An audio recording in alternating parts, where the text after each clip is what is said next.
আলহামদুলিল্লাহ আলহামদুলিল্লাহ রব্বিল আলামিন ওয়াসসালাতু ওয়াসসালামু আলা রাসূলিল কারীম ওয়া আলা আলিহি ওয়া সাহবিহি আজমাইন, আম্মা বাদ। সম্মানিত উপস্থিতি, সাপ্তাহিক আলোচনায় প্রিয় ভাইয়েরা, আজকে আমার আলোচনার বিষয়বস্তু আপনারা ইতিমধ্যে অবগত হয়ে গেছেন। আলোচনার বিষয়বস্তু হচ্ছে তাওহীদ। আলোচনা শুরু করার পূর্বে সর্বপ্রথম আমরা আল্লাহ সুবহানাহু ওয়া তাআলার শুকরিয়া আদায় করে নেই, যিনি এই ক্যাম্পে শতাধিক বাংলা ভাষাভাষী মুসলিম অমুসলিম ভাই থাকা সত্ত্বেও অল্প কিছু সংখ্যক মুসলিম ভাইদেরকে, যাদেরকে আল্লাহ সুবহানাহু ওয়া তাআলা ভালোবেসেছেন, যাদের আল্লাহ সুবহানাহু ওয়া তাআলা কল্যাণ চেয়েছেন, যাদের আল্লাহ সুবহানাহু ওয়া তাআলা মঙ্গল চেয়েছেন, শুধুমাত্র সেই সমস্ত কিছু ভাইদেরকে এশার সালাত জামায়াত সহিত আদায় করার পরে পৃথিবীর শ্রেষ্ঠতম একটি মজলিসে, শ্রেষ্ঠতম একটি ঘরে, শ্রেষ্ঠতম একটি স্থানে বসে আল্লাহ সুবহানাহু ওয়া তাআলা নাজিলকৃত কিতাব আল কুরআন থেকে, আল কুরআনে যে ব্যাখ্যা রয়েছে হাদিস, সে হাদিস থেকে কিছু কথা বলার এবং শোনার তৌফিক দান করেছেন। তাই সে মহান রব্বুল আলামিনের শুকরিয়া জ্ঞাপন করি। তার নিজের শিখানো ভাষায় সকলেই বলি আলহামদুলিল্লাহ। দুরূদ ও সালাম বর্ষিত হোক আখির নবী মুহাম্মদ মুস্তাফা আহমেদ মুস্তাফা সাল্লাল্লাহু আলাইহি ওয়াসাল্লামের ওপর। সকলেই সংক্ষিপ্তভাবে দুরূদ পাঠ করি, সাল্লাল্লাহু আলাইহি ওয়াসাল্লাম। সম্মানিত উপস্থিতি, প্রিয় ভাইরা, আজকে খুবই গুরুত্বপূর্ণ একটি বিষয় নিয়ে আপনাদের সামনে হাজির হয়েছি, যে বিষয়টির নাম হচ্ছে তাওহীদ। তাওহীদ এটি এমন একটি বিষয়, ইসলামের সমস্ত কিছু সবচেয়ে বেশি নির্ভর করে এই তাওহীদের উপর। তাওহীদের জ্ঞান বিশেষ করে বাংলাদেশ, ভারত, পাকিস্তানের মানুষের খুবই অল্প, একদম নাই বললেই চলে। কেন? আল্লাহ সুবহানাহু ওয়া তাআলা বলেছেন সূরা ইউসুফের 12 নম্বর সূরার 106 নম্বর আয়াতে, ওমা ইউমিনু আকসারুহুম বিল্লাহি ইল্লা ওয়া হুম মুশরিকুন। জেনে রাখো, দুনিয়ার অধিকাংশ মানুষ আল্লাহ সুবহানাহু ওয়া তাআলার প্রতি ঈমান আনয়ন করার পরেও, আল্লাহ সুবহানাহু ওয়া তাআলার প্রতি বিশ্বাস স্থাপন করার পরেও মুশরিক। এই কথা আমি বলিনি, আল্লাহ সুবহানাহু ওয়া তাআলা বলছেন। এই আয়াতটি বোঝাতে আমি আপনাদেরকে ব্যর্থ। আল্লাহ সুবহানাহু ওয়া তাআলা বলছেন সূরা ইউসুফের 106 নম্বর আয়াতে যে অধিকাংশ মানুষ আল্লাহ সুবহানাহু ওয়া তাআলার প্রতি ঈমান আনয়ন করার পরেও মুশরিক। কেন? দুনিয়ার মানুষ জানে না তাওহীদ কি। সম্মানিত উপস্থিতি, রাসূল সাল্লাল্লাহু আলাইহি সাল্লামের পিতার নাম কি ছিলেন? আব্দুল্লাহ। আব্দুল্লাহ মানে আল্লাহর বান্দা। আহাব্বুল ইসমে ইনদাল্লাহ, আল্লাহ সুবহানাহু ওয়া তাআলার নিকট সবচেয়ে প্রিয় নাম হচ্ছে আব্দুল্লাহ। রাসূল সাল্লাল্লাহু আলাইহি সাল্লামের পিতার নাম আব্দুল্লাহ, তার মানে আল্লাহ রাসূল সাল্লাল্লাহু আলাইহি সাল্লামের পিতা আল্লাহ সুবহানাহু ওয়া তাআলাতে বিশ্বাস স্থাপন করতেন। রাসূল সাল্লাল্লাহু আলাইহি সাল্লামের দাদার নাম কি ছিলেন? Abdul Muttalib. মুত্তালিব হচ্ছে আল্লাহ সুবহানাহু ওয়া তাআলার একটি নাম। আব্দুল মুত্তালিব মানে আল্লাহ সুবহানাহু ওয়া তাআলার বান্দা। আব্দুল মুত্তালিব ছিলেন কাবাঘরের রক্ষক। যখন আব্রাহা তার হাতির দলবল নিয়ে কাবাঘরের উপর আক্রমণ করার জন্য আসছিলেন, তখন আব্দুল মুত্তালিব দুই হাত তুলে আল্লাহ সুবহানাহু ওয়া তাআলার নিকট দোয়া করছিলেন, হে আল্লাহ, এই কাবাঘর আপনার, সুতরাং আপনি কাবাঘরকে রক্ষা করুন, এটা আমার সাধ্যের বাইরে। সম্মানিত উপস্থিতি, রাসূল সাল্লাল্লাহু আলাইহি সাল্লামের চাচার নাম কি ছিলেন? আবু জাহেল।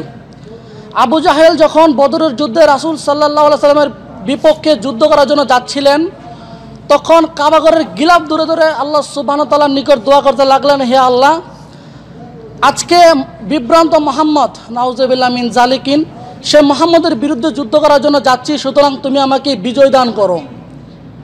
তার মানে আবু জাহেল আল্লাহ সুবহানাহু ওয়া তাআলার প্রতি বিশ্বাস স্থাপন করতেন। সম্মানিত উপস্থিতি, আবু জাহেল আল্লাহ সুবহানাহু ওয়া তাআলার প্রতি বিশ্বাস স্থাপন করার পরেও আবু জাহেল কাফের। রাসূল সাল্লাল্লাহু আলাইহি সাল্লামের পিতা আল্লাহ সুবহানাহু ওয়া তাআলার প্রতি বিশ্বাস স্থাপন করার পরেও আল্লাহ রাসূল সাল্লাল্লাহু আলাইহি সাল্লাম বলেছেন তার পিতা জাহান্নামে যাবে, সহিহ মুসলিমের 388 নম্বর হাদিস। এখন আমাদেরকে ভেবে দেখতে হবে, আমাদেরকে জানতে হবে, পূর্বের যুগে যত বড় বড় কাফের মুশরিকরা ছিলেন, সবাই আল্লাহ রাব্বুল আলামিনের উপর বিশ্বাস স্থাপন করতেন। এখন আমাদেরকে জানতে হবে সর্বপ্রথম আমরা যে আল্লাহ রাব্বুল আলামিনের উপর বিশ্বাস স্থাপন করি, আমাদের এই বিশ্বাস আবু জাহেলের আল্লাহর উপর বিশ্বাস স্থাপন করার মতো নয় তো? আমরা যে আল্লাহ রাব্বুল আলামিনের উপর বিশ্বাস স্থাপন করি, আমাদের এই বিশ্বাস আব্দুল মুত্তালিবের আল্লাহর উপর বিশ্বাস স্থাপন করার মতো নয় তো?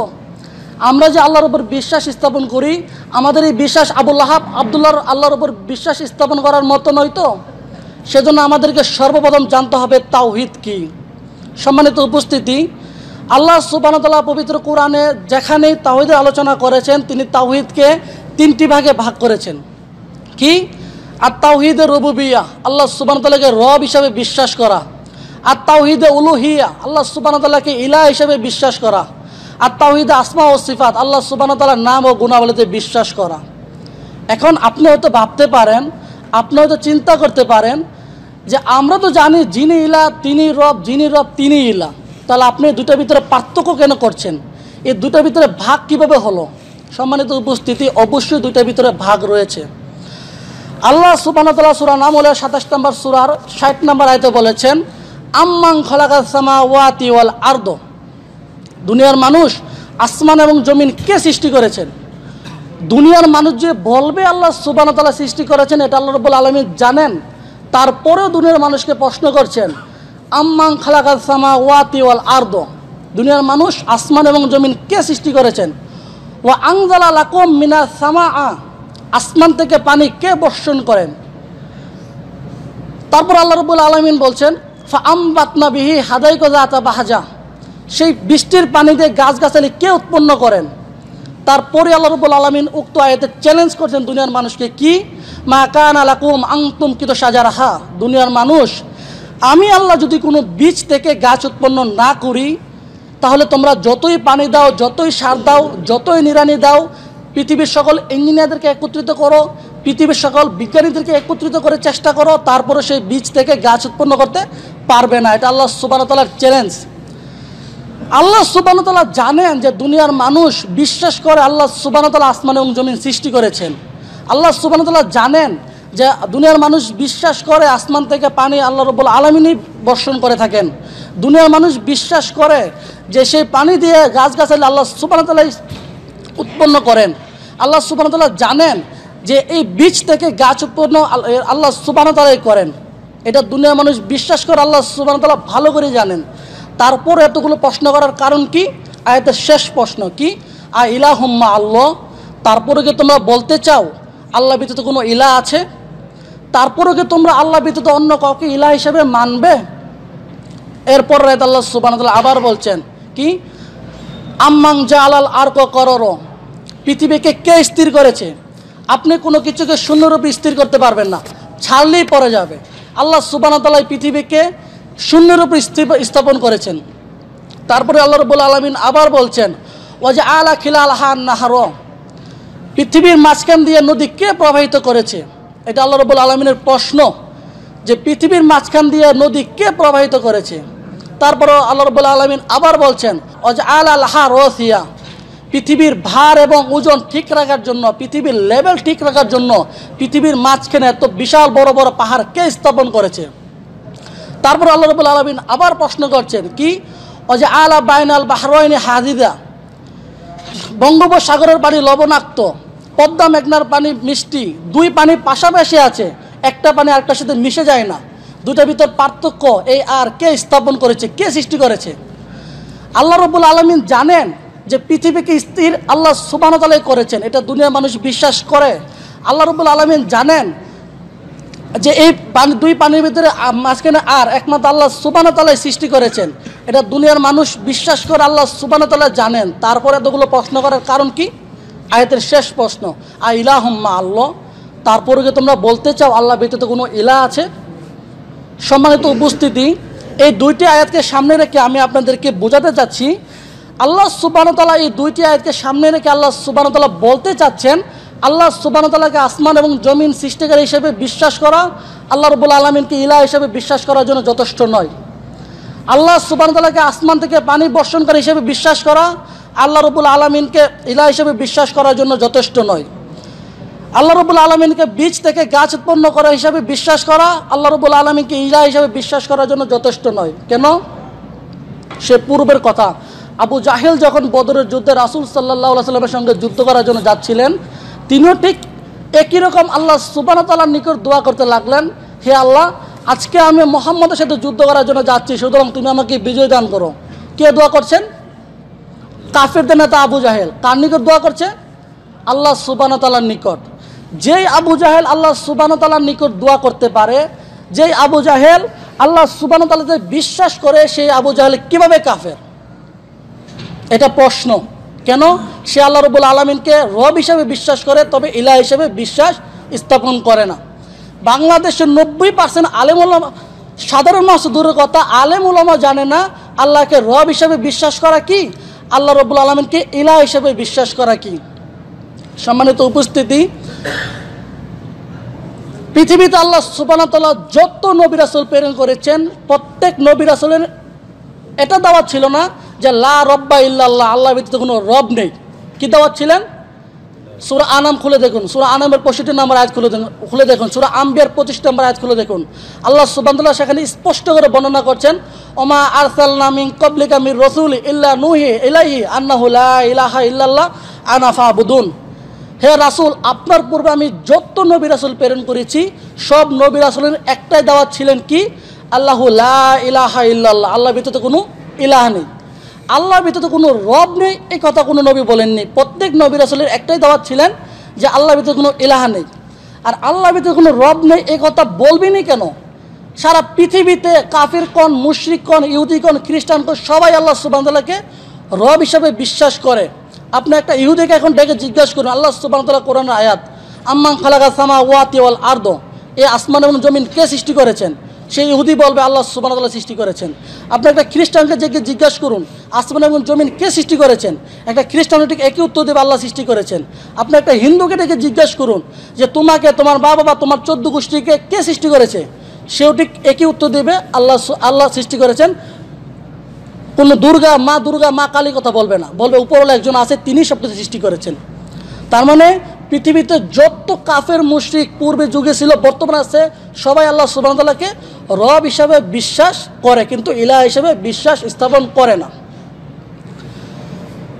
রব শব্দের অর্থ হচ্ছে তারবিয়া, লালন পালন কর্তা। মা যেমন সন্তানকে কুলে পেটে করে, প্রস্রাব পায়খানা সাফ করে লালন পালন করেন, ঠিক অনুরূপভাবে আল্লাহ সুবহানাহু ওয়া তাআলাও তার বান্দাদেরকে দুনিয়ার সমস্ত কিছুকে লালন পালন করছেন। কিভাবে? আপনি যে নিঃশ্বাসটা নেন, সেই নিঃশ্বাসটা আল্লাহ সুবহানাহু ওয়া তাআলার। আপনি যে জমিনে চলাফেরা করেন, সেই জমিনটা আল্লাহ সুবহানাহু ওয়া তাআলার। আপনি যে সূর্যের আলো বক্ষণ করেন, সেই সূর্যের আলোটা আল্লাহ সুবহানাহু ওয়া তাআলার। আপনি সূর্যের আলো ছাড়া বাঁচতে পারবেন না। আপনি একটা গাছকে একটা গামলা দিয়ে 1 মাস ডেকে রাখুন, 1 মাস পরে দেখবেন সেই গাছটা মারা গেছে। সব কিছু আল্লাহ সুবহানাহু ওয়া তাআলার দান। তার মানে আল্লাহ সুবহানাহু ওয়া তাআলা পৃথিবীর সমস্ত কিছুকে লালন পালন করছেন। সেজন্য আল্লাহ সুবহানাহু ওয়া তাআলা সূরা ফাতিহাতে বলেছেন, আলহামদুলিল্লাহি রাব্বিল আলামিন। রব্বুল আলামিন, রব্বুল মুমিনিন বলেননি যে মুমিনদের রব, বলেছেন আলামিন। আসমান এবং জমিনের যা কিছু রয়েছেন সব কিছুর রবকে আল্লাহ সুবহানাহু ওয়া তাআলা। তার মানে আমরা বুঝতে পারলাম পৃথিবীর ভিতরে যা কিছু রয়েছে, যত মাখলুকাত রয়েছে, সবাই আল্লাহ রাব্বুল আলামিনকে রব হিসেবে বিশ্বাস করে। এখন আসি ইলাহ। যেখানে সকল গন্ডগোল, সকল শিরকের উত্থান, সব কিছু ইলাহের মধ্যে।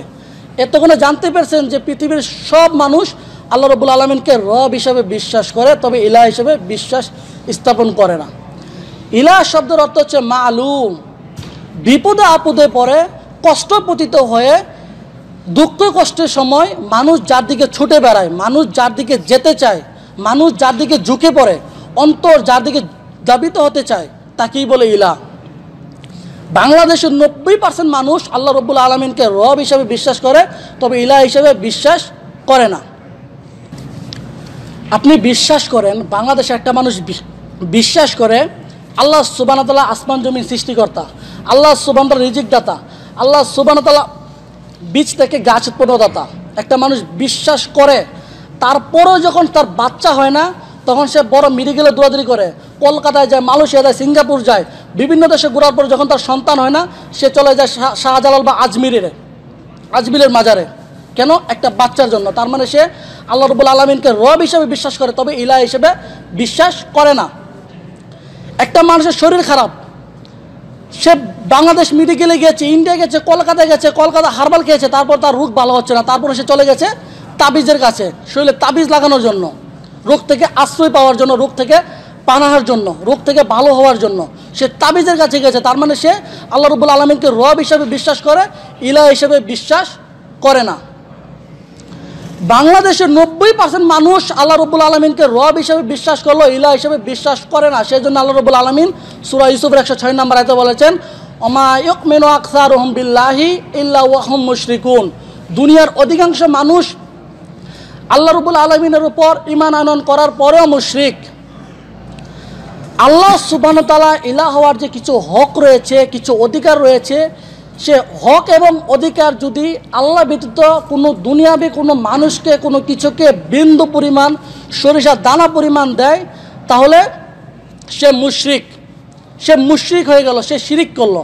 এখানে চলে আসে শিরিকের কথা। শিরিক মানে কি? শিরিক মানে শিয়ার, অংশীদার, ভাগাভাগি করা, শরিকানা করা।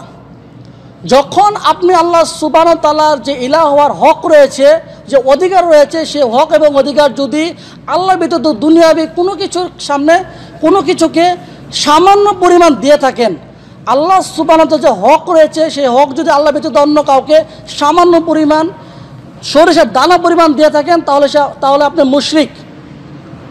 সেই জন্য আল্লাহ রাব্বুল আলামিন সূরা লুকমানের 13 নম্বর আয়াতে বলেছেন, ইন্নাল শিরকা যুলমুল আযীম। শিরিক হচ্ছে মহা অত্যাচার।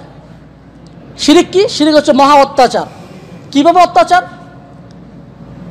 আপনি সকাল 6টার সময় ডিউটিতে যান, সন্ধ্যা 7টা-8টার সময় আসেন, সারাদিনে তো গাদার মতো পরিশ্রম করেন, মাসে সে কিছু টাকা পান, সেই টাকা আপনার ফ্যামিলিকে দেন, আপনার স্ত্রীকে দেন, আপনার সন্তানকে দেন, তারা ভালোভাবে চলাফেরা করার জন্য। সারাদিন আপনি এরকমভাবে পরিশ্রম করেন। তারপরে যদি আপনি দেখতে পান আপনার সন্তান, আপনার স্ত্রী আপনাকে ভালোবাসে না, অন্য একজনকে ভালোবাসে, তাহলে কি সেটা আপনার প্রতি অত্যাচার নয়? অবশ্যই অত্যাচার। আপনি সালাত আদায় করেন না, আপনি নিজের উপর অত্যাচার করুন। আপনি জিনা করেন, আপনি নিজের উপর অত্যাচার করুন। আপনি সুদ খান, আপনি নিজের উপর অত্যাচার করেন। আপনি ঘুষ খান, আপনি নিজের উপর অত্যাচার করেন। আপনি সিয়াম পালন করেন না, আপনি নিজের উপর অত্যাচার করেন। কিন্তু যখন আপনি শিরিক করেন, তখন কার উপর অত্যাচার করেন? আল্লাহ সুবহানাহু ওয়া তাআলার। কীভাবে? যে আল্লাহ সুবহানাহু ওয়া তাআলা আপনাকে খেতে দেয়, আপনাকে পড়তে দেয়, আপনাকে চলাফেরা করার শক্তি দান করে, সে ন্যূনতম আল্লাহ সুবহানাহু ওয়া তাআলার ন্যূনতম একটি সৃষ্টি হয়ে আল্লাহ সুবহানাহু ওয়া তাআলা যে ইলাহর যে হক রয়েছে, সে হক আপনি আল্লাহ ব্যতীত অন্য কাউকে দিয়ে দিচ্ছেন। এটা কি আল্লাহ সুবহানাহু ওয়া তাআলার প্রতি জুলুম নয়, অত্যাচার নয়? সেই জন্য আল্লাহ রাব্বুল আলামিন বলেছেন যে তুমি নিজের উপর অত্যাচার করো, আমি তোমাকে ক্ষমা করতে রাজি আছি, তবে আমার উপর অত্যাচার করো, আমি তোমাকে কখনোই ক্ষমা করবো না। সূরা নিসার 4 নম্বর সূরার 48 নম্বর আয়াত। যে যদি কেউ আল্লাহর সাথে শরীক উপস্থাপন করে, শরীক স্থাপন করে, তাহলে আল্লাহ তাকে কখনোই ক্ষমা করবে না। এছাড়া সমস্ত পাপ বান্দা করুক না কেন, যদি আল্লাহ চায় ক্ষমা করে দিতেও পারে। সম্মানিত উপস্থিতি, একটা মানুষ, আপনারা তো দেখতে পারেন বিভিন্ন সোশ্যাল মিডিয়াতে, বিভিন্ন পত্রিকাতে রাশি দেখায় যে এমন দিনে জন্ম হলে এমক রাশি হবে, এমক বারে জন্ম হলে এমক রাশি হবে, এই রাশি হলে এটা হবে, ওই রাশি হলে এটা হবে। এই রাশি উপর যদি কেউ সামান্য পরিমাণ বিশ্বাস করে, সামান্য পরিমাণ বিশ্বাস না, যদি সামান্য পরিমাণ সন্দেহ করে যে আমার তো এরকমটা হচ্ছে, হইতেও পারে, হওয়াটাই স্বাভাবিক। যদি এরকম কেউ বিন্দু পরিমাণ সন্দেহ করে, তারপরে সে আল্লাহ রাব্বুল আলামিনকে রব হিসেবে বিশ্বাস করে, কিন্তু ইলাহ হিসেবে বিশ্বাস করে না। আরও কত শিরিক চালু আছে আমাদের এই আল্লাহর এই জমিনে। কিভাবে? সকাল থেকে প্লেট পড়ে গেলে আজকে মেহমান আসতে পারে, এমন পাখি ডাকলে আজকে মনে হয় কোনো মানুষ মৃত্যুবরণ করবে, রাতে গাছে পাতা ছিঁড়া যাবে না, ব্যবসায় বসলে সকালবেলা ব্যবসা বাকি দেওয়া যাবে না, কত শিরিক আছে।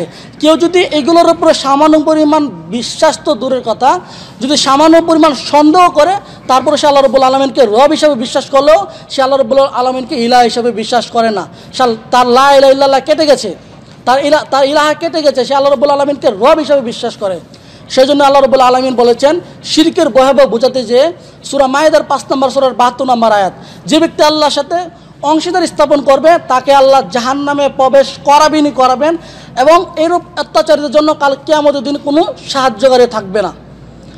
রাসূল সাল্লাল্লাহু আলাইহি সাল্লাম বলেছেন সহিহ বুখারীর, সহিহ মুসলিমের এবং তিরমিজির 61 নম্বর হাদিস, যে তুমি আল্লাহর সাথে কাউকে শিরিক করবে না। যদিও তোমাকে হত্যা করা হয়, যদিও তোমাকে আগুনে নিক্ষেপ করা হয়, যদিও তোমার শরীরে আগুন লাগে তোমাকে জ্বালিয়ে দেওয়া হয়, তারপর তুমি আল্লাহর সাথে কাউকে কখনো শিরিক করবে না। সম্মানিত উপস্থিতি, আমার সংক্ষেপে আলোচনা যতটুকু পারছি আপনাদেরকে বোঝানোর চেষ্টা করছি। তো এখন আমরা তাওহীদের রুবুবিয়্যার, তাওহীদে উলুহিয়া আলোচনা করলাম, তাওহীদে রুবুবিয়্যাও সমাপ্ত করলাম। এখন আমরা আসি তাওহীদের শেষ প্রকার, তাওহীদে আসমা ও সিফাত। তাওহীদে আসমা ও সিফাত, আল্লাহ সুবহানাহু ওয়া তাআলার নাম এবং গুণাবলীতে বিশ্বাস করা। তাওহীদের রুবুবিয়্যা নিয়ে অনেক জায়গায় আলোচনা হয়, তাওহীদের উলুহিয়া নিয়ে অনেক জায়গায় আলোচনা হয়, কিন্তু তাওহীদে আসমা ও সিফাত নিয়ে বিশেষ একটা জায়গায় আলোচনা হয় না।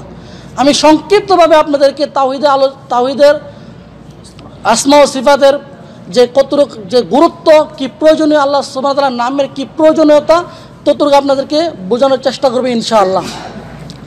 রাসূল সাল্লাল্লাহু আলাইহি সাল্লাম বলেছেন, সহিহ বুখারীর 5015 নম্বর হাদিস, ইবনে মাজার 3787 নম্বর হাদিস এবং তিরমিজির 2892 নম্বর হাদিস, 93 নম্বর হাদিস। রাসূল সাল্লাল্লাহু আলাইহি সাল্লাম বলেছেন যে সূরাতুল ইখলাস পবিত্র কোরআনের 1/3 অংশ। কেউ যদি সূরাতুল ইখলাস একবার পাঠ করে তাহলে সে পবিত্র গ্রন্থের, পবিত্র কোরআনের 3 ভাগের 1 ভাগ পড়ল। আর কেউ যদি সূরা ইখলাস 3 বার পাঠ করে তাহলে সে এই পৃথিবীর ভিতরে সর্বশ্রেষ্ঠ গ্রন্থ, সর্ববৃহৎ গ্রন্থ,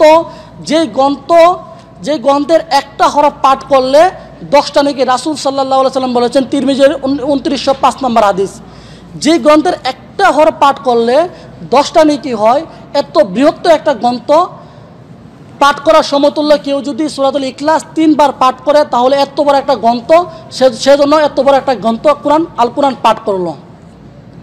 আমি আপনাদেরকে হাদিসটা বোঝাতে ব্যর্থ। সূরাতুল ইখলাস 3 বার পাঠ করলে পুরো একটা কোরআন পাঠ করার সমপরিমাণ নেকি পাওয়া যায়। কেন? সূরাতুল ইখলাস কি রয়েছে যে একটা সূরাতুল ইখলাস যদি কেউ 3 বার পাঠ করে তাহলে এত বড় একটা গ্রন্থ পড়ার সমতুল্য নেকি পাওয়া যায়। কি রয়েছে এই সূরাতুল ইখলাসে? সূরাতুল ইখলাসে কোনো জান্নাত জাহান্নামের কথা নেই, সূরাতুল ইখলাসে কোনো হারাম হালালের কোনো কথা নেই, সূরাতুল ইখলাসে শিরিক বিদআতের কোনো কথা নেই, সূরাতুল ইখলাসে হজ, যাকাত, সিয়াম, সালাত এগুলো কোনো আলোচনা নেই। তো সূরাতুল ইখলাসে কি রয়েছে? শুধুমাত্র একমাত্র আল্লাহ সুবহানাহু ওয়া তাআলার নাম ও গুণাবলী রয়েছে। রাসূল সাল্লাল্লাহু আলাইহি সাল্লাম বলেছেন, সহিহুল জামে 6464 নম্বর হাদিস এবং তাবরানির 2532 নম্বর হাদিস। রাসূল সাল্লাল্লাহু আলাইহি সাল্লাম বলেছেন, কেউ কোনো ব্যক্তি যদি প্রত্যেক ফরজ সালাতের পর আয়াতুল কুরসি পাঠ করে, প্রত্যেক ফরজ সালাতের পর নিয়মিতভাবে আয়াতুল কুরসি পাঠ করে, তাহলে মৃত্যু ব্যতীত তার জান্নাতে যাওয়ার আর কোনো বাধা নেই। অর্থাৎ মৃত্যু হলেই জান্নাতে যায়নি কেন? এখনই মরেনি তাই। জান্নাতে যায়নি কেন? এখনই মরেনি তাই। এখনই মরে গেলে সাথে সাথে জান্নাত, যদি কেউ প্রত্যেক ফরজ সালাতের পর নিয়মিতভাবে আয়াতুল কুরসি পাঠ করে। এই আয়াতুল কুরসির ভিতরে কি রয়েছে এমন কিছু? আয়াতুল কুরসির ভিতরে কোনো শিরিক বিদআতের কোনো কথা নেই, হারাম হালালের কোনো কথা নেই, শিরিক বিদআতের কোনো কথা নেই, সালাত সিয়ামের কোনো কথা নেই। তাহলে কি রয়েছে যে আয়াতুল কুরসি কেউ যদি একবার পাঠ করে ফরজ সালাতের পর তাহলে সে শুধু জান্নাতে চলে যাবে? শুধুমাত্র রয়েছে আল্লাহ সুবহানাহু ওয়া তাআলার নাম ও গুণাবলী। আল্লাহ সুবহানাহু ওয়া তাআলার নাম ও গুণাবলীর যে কত ফজিলত, কত দাম, সেটা আমি আপনাদেরকে বোঝাতে ব্যর্থ। আল্লাহ সুবহানাহু ওয়া তাআলার নাম ব্যতীত যদি কোনো পশু জবাই করা হয় তাহলে সে পশু মুসলিমদের জন্য খাওয়া হালাল না হারাম? সেই পশু মুসলিমদের জন্য খাওয়া হারাম। রাসূল সাল্লাল্লাহু আলাইহি সাল্লাম বলেছেন, সহিহ বুখারীর 6410 নম্বর হাদিস এবং সহিহ মুসলিমের 2677 নম্বর হাদিস।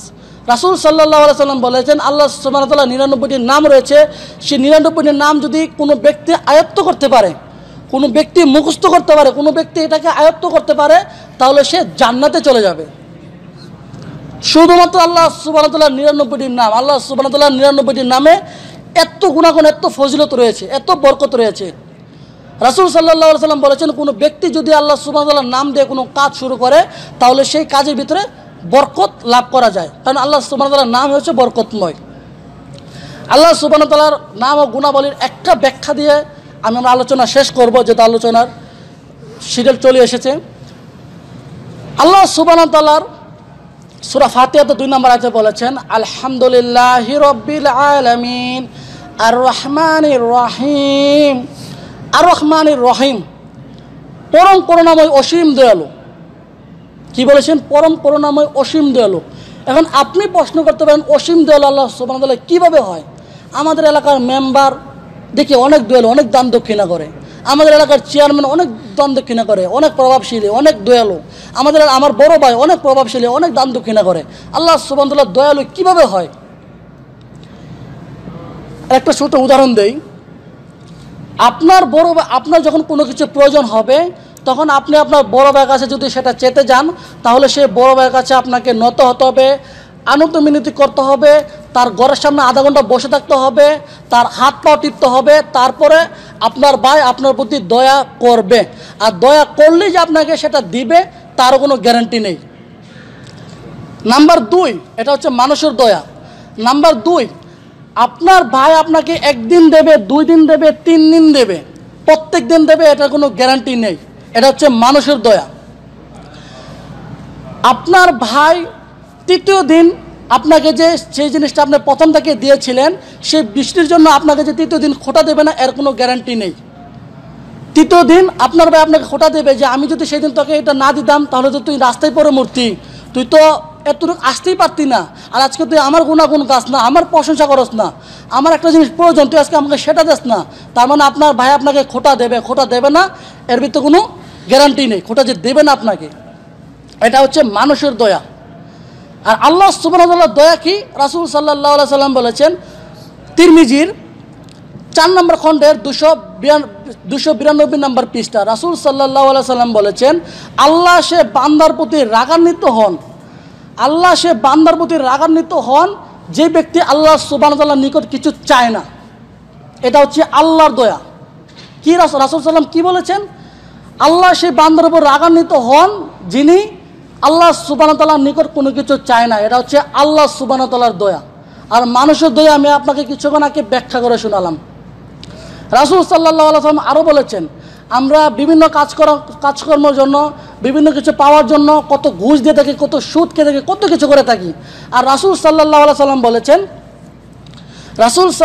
সাল্লাম বলেছেন যে তোমাদের যদি কারো একটা জুতার ফিতা ছিঁড়ে যায়, যদি একটা জুতার ফিতারও প্রয়োজন হয়, তাহলে সেই ফিতারও তোমরা একমাত্র কার কাছে যাবে? আল্লাহ সুবহানাহু ওয়া তাআলার নিকট। সম্মানিত উপস্থিতি, আলোচনা খুবই সংক্ষেপে করেছি, জানি না কতটুকু বোঝাতে পেরেছি। আমি আমার আলোচনা এখানেই সমাপ্ত করতে যাচ্ছি। যদি আমার আলোচনার ভিতরে কোনো কমতি থাকে বা কোনো বোঝার সমস্যা হয়ে থাকে, আবারও আমাকে প্রশ্ন করবেন, আমি চেষ্টা করবো সেই বিষয়টি আপনাদেরকে ক্লিয়ারভাবে বুঝিয়ে দেওয়ার। ওয়া আখিরু দাওয়াহুম আনিল হামদুলিল্লাহি রাব্বিল আলামিন। আসসালামু আলাইকুম ওয়া রাহমাতুল্লাহি ওয়া বারাকাতুহু।